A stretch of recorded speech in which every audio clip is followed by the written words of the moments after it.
Winnie the Pooh, one special tree. Winnie the Pooh, one special tree. One very hot, dry day in the middle of summer that has been filled with hot, dry days. Winnie the Pooh had an idea. Actually, it was the same idea that he had the afternoon before. The afternoon before that, I think it was go sit inside the shade of a favorite tree. Pooh said yes. He nodded, agreeing wholeheartedly with himself. This seems a very good sort of thing for a bear to do on a different day like today. Now it appeared a dozen half a little doze when leaning against the tree trunk of a favorite tree. That was just when it was very bears and favorite trees, especially when the bear was drowsy and hearing rally the usual middle day meal. If that were the same bear happened to snore a little or eat quite a lot, his favorite tree could be counted onto a mind. When Pooh woke up, it had been some time later, he was no longer leaning. He was lying on his back, staring straight up through the leaves of the sky. Pooh was confused, not because he had tripped over his sleep that happened all the time, but because the leaves of his favorite tree looked, well, there was a little polite way to put it. He looked very bad. They looked brownish and droopy instead of greenish and glossy. It wasn't at all usual. In fact, a mystery. And Pooh thought he might know the rabbit to solve it.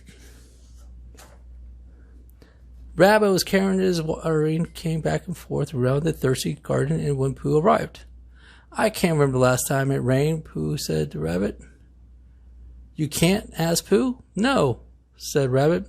Can you? Well, no, said Pooh. And that's not what I'm here. Oh, you have a reason to be in here, asked Rabbit.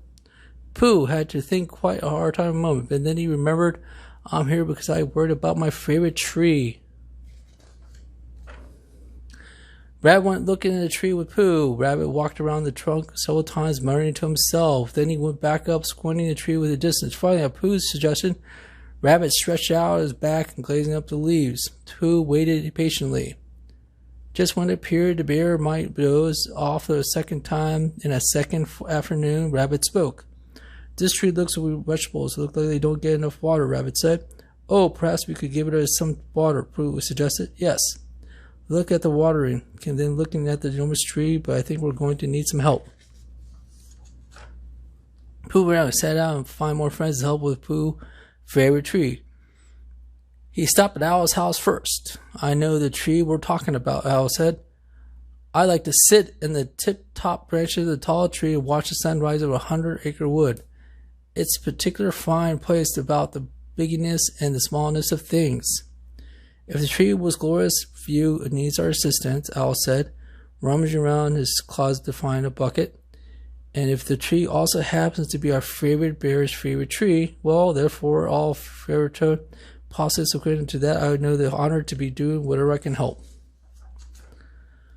Pooh Rabbit. Oh, Owl went to get over Piglet's house. Piglet's house was in the middle of something that was awry. However, when he learned back about his tree, he dropped everything, which results in a great deal of flowers settling in places we wouldn't meant to be. I'll worry about this mess later, Piglet said, starting to pump empty pitchers around the shelf. That tree is where I collect the biggest, most delicious acorns every year. It's giving me so much. The least I could do is try to give something back. Rabbit looked thoughtful. That tree was giving me a lot, too. It's giving me a bending twigs and baskets of my favorite spring and the nice dry twigs that fires in the winter. If you want to bring all those pitchers, Piglet, Rabbit said, we can help you carry them. So, Rabbit carried 2 Piglet's pitchers. Pooh offered to carry Rabbit's watering can, and the friends were soon on their way. They hadn't gone very far with a sudden commotion. It all seemed to start with Tigger, who bounced into Rabbit, who bumped into Pooh, who tripped Piglet, who landed in Owl's bucket. Lucky they were all sorted themselves out. No one was broken. Why are you hurling pitchers around, long ears? Tigger asked. Rabbit made a particular growling sound. Pig explained why they were on the way to water to tree the best acorns, bendiest branches. Hoo-hoo, I'll come too, Trigger said. I'm helping the Triggers do best. Kanga was outside hanging laundry with her friends, came to ask for help. Kanga come hesitate for a moment. Come, Roo, we'll have something important to do. What we're going to do. You hold onto handle and handle the tree, and I'll do the other, Kanga. I'll explain on the way. Oh, look, Roo shouted a short, weird way. There's my singing tree. That's where I learned to swing. I used to bring him to the tree where you just sweet Roo. The branches are so sturdy and strong. I trusted this tree, this good, reliable tree, to protect the wild boy that was deed. Now we have the opportunity to return the favor, Kanga said, hugging the slightly embarrassed Roo. So this is a tree everybody's been talking about, Tigger asked. Why didn't you anybody say so? I happen to know all about this tree, Tigger said. For example, I know what was the crunchiest leaves the whole 100-acre wood. How do you know that? Asked Roo. Because last fall I tried them all, Tigger said. First I jumped in the leaf piles near Rabbit's garden. That was you, Rabbit Butter? I spent days ranking those leaves. Thanks, Long Ears, for going to all that trouble for me. Just for jumping all the leaves on all the trees at a 100-acre wood, I could say with authority, attorney, well, I can say for sure the leaves of these trees are crunchiest of all.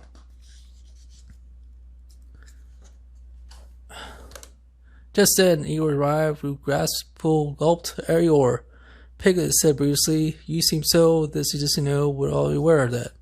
You have a tree growing out of your back, Pooh said. Eeyore looked at his shoulder. It's like growing here, I just given it a ride. I thought I would plant it here.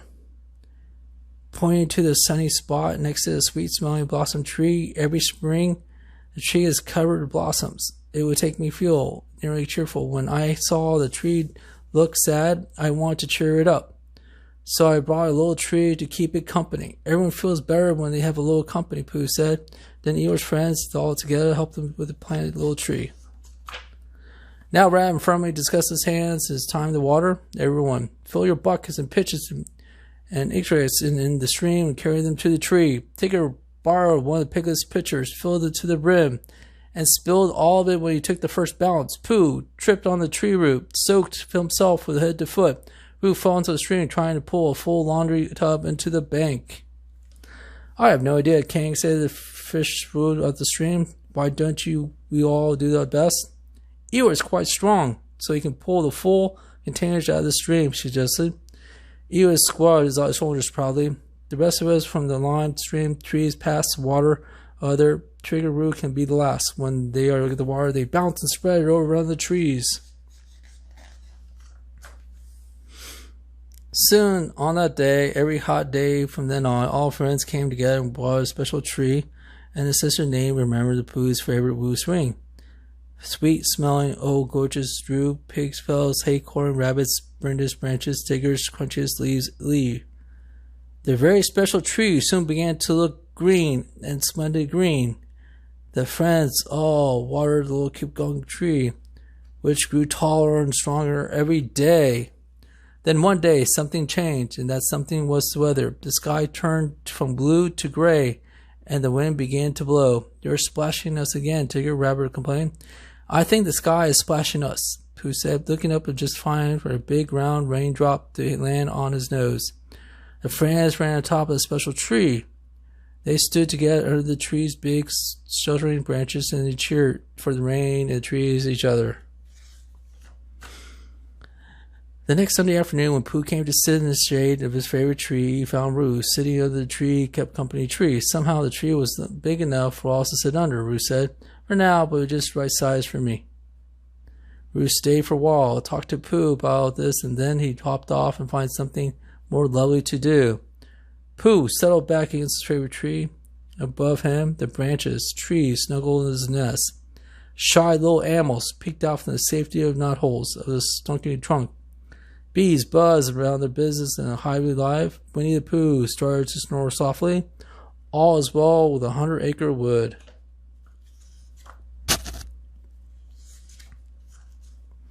Trees. The next time you wear a special tree, take a moment out generously. Trees give us food, shelter, shade, and view. Since they take care of us, we would take care of them too. Thank you, trees. Thank you for trees for cool shade and lemons to make. For pretty buds and apple blights and autumn leaves that drift in flight. For sturdy limbs where we can play or sit and dream the day away. One special tree tells the story of a tree of 100-acre woods that's special to Pooh, who spends many different reasons. Pooh likes to sit in the shade in the tree of snooze. Aloud likes to sit high in the branches and the view. Piglet uses acorns to make its delicious muffins. Rabbit uses twigs to make baskets. Twigger loves to jump in the tree crunchy leaves in the fall. Eeyore loves the smell of sweet-smelling blossoms in the spring. When the friends realize they spell these to stay healthy and strong, they all work together to take care of the tree. It's so much for them. Next time you're outside, take a close look at the trees around you. What's special about them? Do they keep house from getting you around you?